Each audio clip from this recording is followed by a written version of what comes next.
அன்புக்குரியவர்களே, சோம்பேறித்தனம் என்னும் தலையான பாவம் என்னும் தொடரில் இன்று நிறைவாக சோம்பேறித்தனம் கிறிஸ்துவ சீடத்துவத்துக்கு எதிரானது மட்டுமல்ல, பிறரன்புக்கும் எதிரானது என்னும் செய்தியை நாம் சிந்திப்போமாக.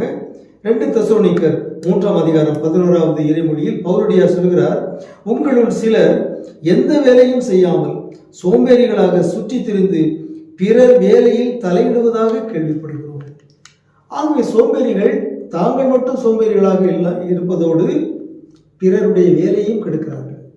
பிறர் வேலை செய்து கொண்டிருக்கும் போது அவங்ககிட்ட போய் பேசுகிறாங்க, அவங்களுடைய வேலையை தலையிடுறாங்க.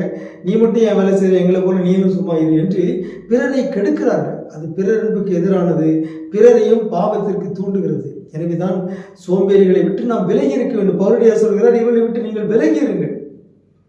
எனவே சோம்பேறிகளோடு சேராமல் உழைப்பாளர்களோடு நாம் சேர்வோமாக. சோம்பேறித்தனத்தை தவிர்த்து இயேசுவின் சீடர்களாய் நற்கனி தருவோமாக, நற்பலன் தருவோமாக. அன்புக்குரியவர்களே, இந்த விவிலிய தொடரை உங்களுக்கு வழங்க எனக்கு உதவி செய்த வரைகலை கலைஞர் அருட்சகோதரர் ஆல்டின் அவர்களுக்கு உங்கள் அனைவரின் சார்பாக நன்றி தெரிவிக்கின்றேன்.